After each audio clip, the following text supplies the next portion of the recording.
Hello. Hi. My name my name is Ruth Park, and today we have the pleasure of conversing with Berardo Paradiso, the president of the board of trustees of Agincourt Press. Welcome, Mr. Paradiso. Thank you. Could you please briefly introduce yourself? Yes, my name is Berardo Paradiso, and I am the chairman of the Agincourt Press. We publish books that they are translated from Italian to English, and we do that through the collaboration of the Toronto Press. And then actually, we are working together with many universities in Italy and in the United States. The books, they are mostly from the ancient time, even if we have some authors, they are contemporary. But the real mean of translating these books is to let the public Anglo-Saxon public people speaking English, that they represent almost 1 billion people, to know about the work that has been done by the Italian poets, writers, and philosophers, and that they are not very well known around the world. So the Lorenzo da Ponte Library, it is just that. We are promoting Italian culture around the world through the universities and through the opinion makers. This is our 20 years. Thank you for sharing. That sounds like a very significant endeavor. Could you provide a brief overview of your professional journey and how you came to Agincourt Press and the Lorenzo da Ponte Italian Library? Yes, so first of all is the thing I am a businessman, and being a businessman, I very much am involved daily with selling products that we manufacture, and very much the question is what is a businessman doing with books, and that is many times people they ask me, so what a businessman has to do with professors at the university that they are translating Italian books. Well, it is very, very simple. I think that business and culture, they go hands to hands, in the sense, even if they operate in a different circles, but these circles sometimes they have a common denominator, because to publish books and to print books require resources, require money. And sometimes the central government, they don't allocate enough money for culture. And so the private industry, people like me, they have to intervene to support the proliferation of culture as much we can. Naturally, it is not strictly a question of allocating money, because that everybody can do, but it is also a profound passion in culture in general, and a profound passion in promoting something that will remain for future generations. Because I strongly believe that Italy has a very rich culture and a very rich past that is not well known around the world. And by translating these works, we are enriching our generations of today, and mostly, once again, in the English world. But we also, I think, we shape the future generations, because through culture, people, they live better. And it's a matter of fact that I think, by my own experience, I am a much happier person just because I embraced culture. When you embrace culture, you are never bored because there's always something new to learn. So now coming back to my journey, I came to United States many years ago. Actually, I came to United States in '78. I was only 31 years old at the time, and I am a mechanical engineer. So they sent me to open a factory in Puerto Rico. And from Puerto Rico, I envisioned at the time that it was an island. As much I liked the beach and the sunshine and the pina colada, but it was a little bit smaller for me for the future of my children. So I came to New York, where I started my own business. So I am still now involved in business. So after fulfilling my ambition to be economically independent and send my children to the best schools, I decided to give back to my country, that is Italy, what Italy gave to me because they gave me free study at the university. So I decided very much to give back my time and my know-how. And in 2020, no, actually it was in 2000 exactly, not 2012, 2001, 2002, I joined the Italian American Chamber of Commerce. I was elected president, and I promoted the Italian made in Italy in the United States and in the NAFTA area. After that, I decided that culture and commerce, they go hand to hand. So I became the president of the IACE, that is the Italian American Committee on Education, to promote the Italian language in the tri-state area. I started with the IACE with the 5,000 students. I am still the president. Now we have 75,000 students in the tri-state area in the middle and high school. So it was something very important. And beside that, I am also the representative of the Accademia Italiana della Cucina here in New York. That means we promote and preserve the authenticity of the Italian cuisine. So as you see, and naturally, I am also the chairman of the Agincourt Press, and in particular, the Lorenzo da Ponte Library. So this is my journey. Wow. Wow. It seems like you're a busy, busy man. And I can tell that your passion for Italy and its culture is very strong. What aspects of Italian culture do you think resonate most with contemporary American audiences? You know, having talked a little bit about these initiatives that you've helped organize. Well, as you well know, the world is changing rapidly with the internet. So we have more and more people that they are interested in exploring other culture with the different, through Facebook, through TikTok, to Instagram. So there is a lot of curiosity. And we see that naturally one of the first aspects that people they like to know about Italy, it's the Italian cuisine. It's normal because it is such a rich cuisine, well known around the world. It is there's a big diversity because in Italy we have 20 regions and we have 100 provinces, and maybe every single city has its own recipes.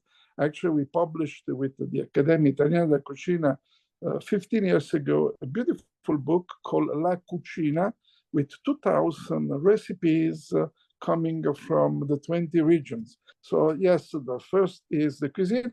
After that, and actually there is also a lot of interest for the art and design.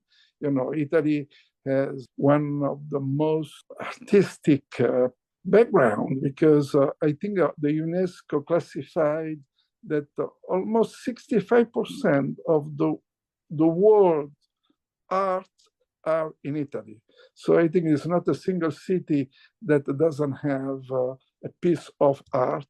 And what Italy has been also very, very, a rich history that go from the Roman time to the movement like the Renaissance, and they have many masterpieces. There are many, I think, painters. I think that you can go around the world and everybody will know Leonardo da Vinci, will know Michelangelo, you will know Raffaello, you can know Caravaggio and the Giottos. After that, I think that we have to go with the fashion, the fashion. And Italy is known for the fashion. There is not a single woman on earth doesn't want to wear an Italian piece from Prada or Armani or Versace, whatever it goes through the Italian hands, the artisan will become a piece of art and the beauty. And naturally, this is a sophistication in every single piece because there is a tradition of beauty that is in Italy. And then actually we have to talk about music and cinema. If you talk about the music, you can go all over the world. Everybody will know Pavarotti. Naturally, with the cinema, I think that there is impossible to not know Fellini, and because he very much shaped the way of doing movies. We have to remember, it's not last, but it is very, very important, is the mechanics, the cars. The most beautiful cars are made in Italy. This is about what Americans, they love about Italy. And actually, we don't want to talk about the architecture because I think that every single person is fascinated to go to Italy and to visit the ancient Rome or Pompeii and the unique city like Venice, that is a dream city where millions of people go every year. And it is fascinating, and I think it is, once again, it is a patrimony of the world because when you have such a beauty that belong to the planet.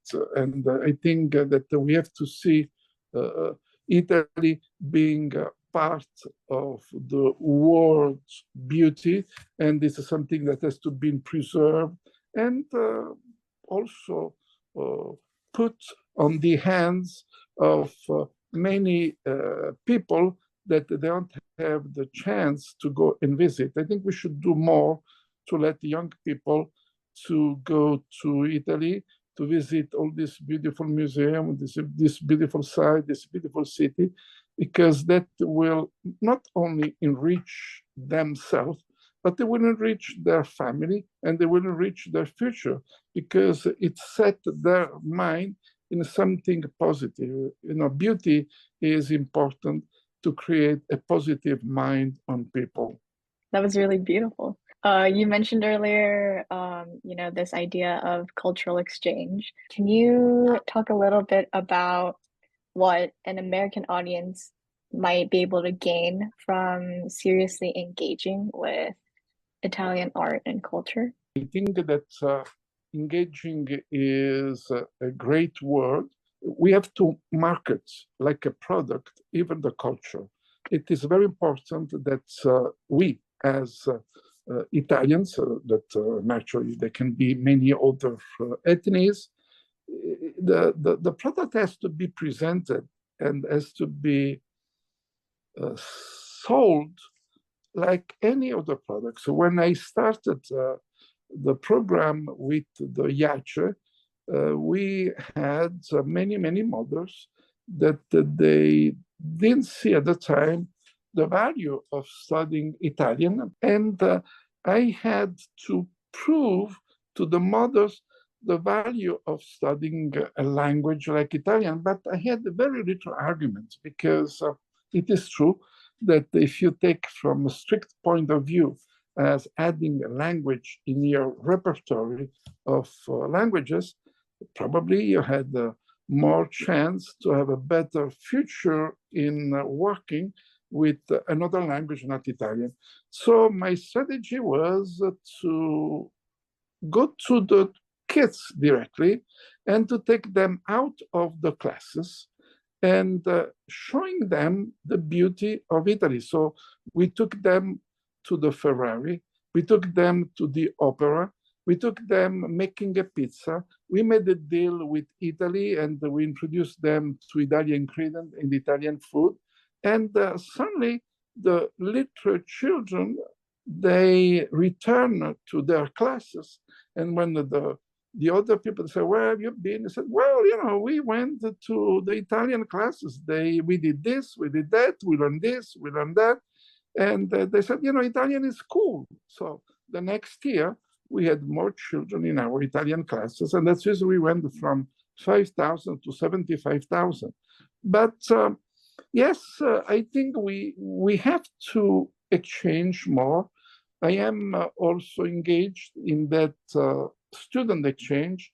We do send every year maybe 1,000 to 1,500 children from middle and high school to travel in Italy for about 2 weeks. We have an organization that we have companies in Italy that they receive the kids and the adults and they go for a tour. If it's 1 week, they concentrate in 1 or 2 regions. If it is 2 weeks, they very much go to few regions. And naturally, that not only enrich their life by seeing a different culture, but they enrich their life by seeing a different way of approaching life. Because many times we are convinced that our way of embracing our life is the only one. But it is not true, because there are the other culture, there are other background, there are other way of living that sometimes they teach us that we do something not exactly the way it should be done. I am very much in favor of the multiculturalism. I don't think that that should be promoted all over the world. Because exploring other culture, it is definitely something that enrich the life of a person. Yeah, I totally agree. Yeah, and I love this sentiment of, open-mindedness that you just shared. A little related to that, I guess I'm wondering what gets lost in translation when you try to introduce Italian culture to an audience that is unfamiliar with it? And what is your strategy to minimize such losses? You lose in translation when you don't know something. And here, I think that through the experience of the Italian American Chamber of Commerce, the IACE, and even with the Da Ponte Library, it's very rare to encounter on people they never heard about Italy. This is maybe they have a wrong image of Italy, or maybe there is some stereotype of Italians they have seen through the movies. And then actually, I remember that 30 years ago, when I used to go and travel around the United States, I had, everybody was smiling at me when I told them that I was Italian. Through my accent, they detected that something was not right. So they always asked me, where are you from? And I said, Italy, and they had always a smile in the face. So people, they knew it about Italy. Italians, they have been loved over the years because of the contribution that, but the sentence was always related to food or to, I would say, crime, because that's the way the Italians were portrayed in many, many movies. But things have changed. I think things have changed. And today there's very little lost in translation, because when we introduce the Italian culture, naturally you have to be very sensitive to the different ethnies. If I introduce Italian culture to somebody that doesn't know exactly the shape of Italy, the history of Italy, he never heard about the Renaissance, he never heard about the regions and the different invasion. And he never heard about the unity of Italy that was very recent. It was in 1861. So all these things you have to explain to them. You have to go step by step, being humble, and also explaining that in Italy we still have many dialects. So these dialects, they have very narrow idioms and expressions that sometimes they cannot be translated. And and if sometimes they are translated in English, they are words that they have a certain meaning, but not the meaning that is being appropriated.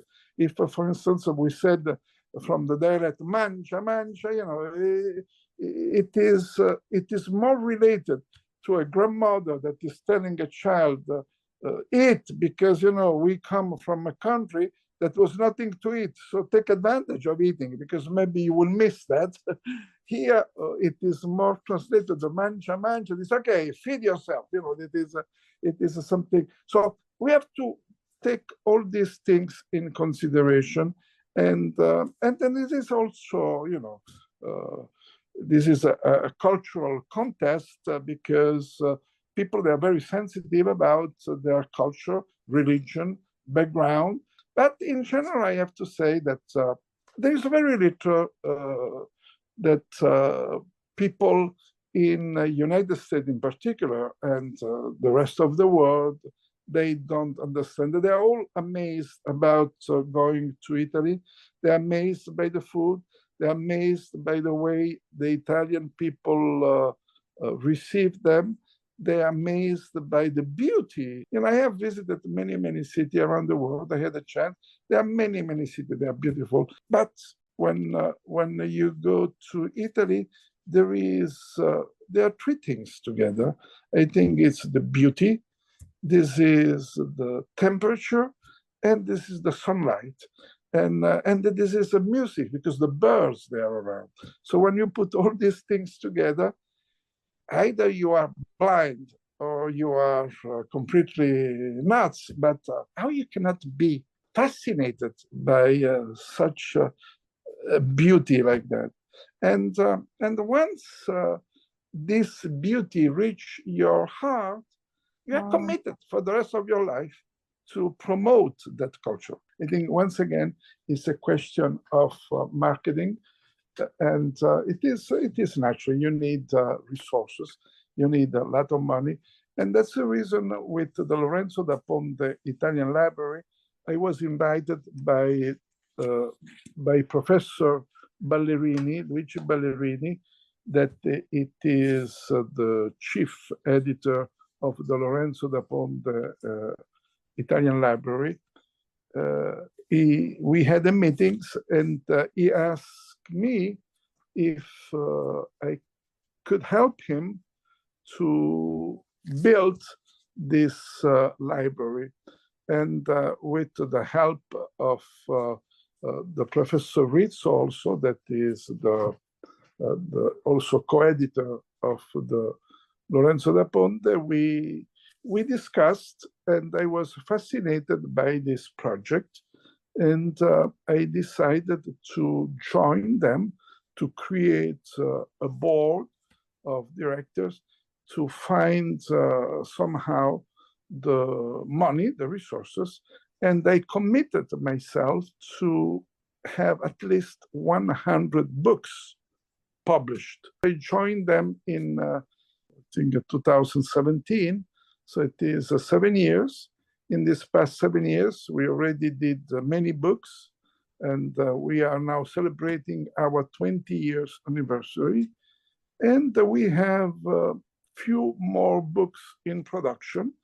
To produce a book, it is a long process, because first we have a committee that is what we call a scientific committee that choose the book. After that, we have to approve the book.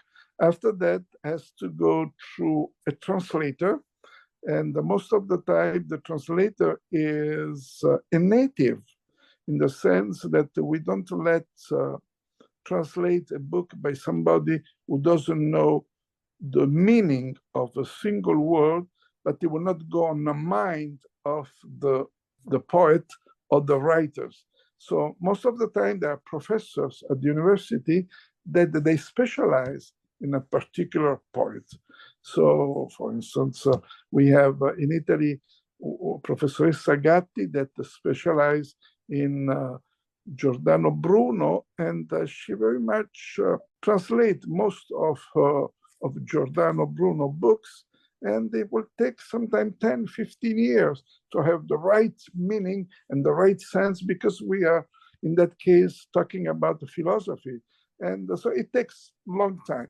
So from the birth of conceiving a book to the point that is published, it is a minimum of 5, 6 years. So we have books now already, they are coming out this year, and we have books already coming out the next year. So for the next 5 years, we already have the books, they are in a schedule. An amazing part is that when we talk about Lorenzo da Ponte, maybe you will ask yourself, why Lorenzo da Ponte? Lorenzo da Ponte was the first Italian professor of Italian at Columbia University. And he was from Venice, and he was the librettist. That means he was the one who wrote the words on Mozart opera. So that's the story. So Lorenzo da Ponte is well known for that. I think it's more known being the librettist of Mozart than being the first professor of Italian language at the Columbia University. But the library is doing quite well. Our main purpose is to introduce these books to universities. And the Toronto Press, they specialize on that. That means our books, they are very much sent to many, many libraries around the world.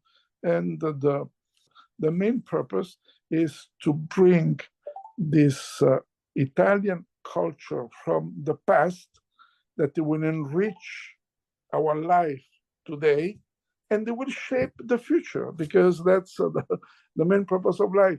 I think we want to remain and we want to be connected with beauty, culture, and something that remain in our soul, and it will enrich our life, and it will let us understand better, once again, other culture. I think that's such an amazing sentiment to end on. So thank you, Mr. Paradiso, for sharing your insights and experiences with us. And it's been such a pleasure discussing your work and its impact. Thank you. Thank you to you, and thank you to your team. And I hope that we will work together in the near future.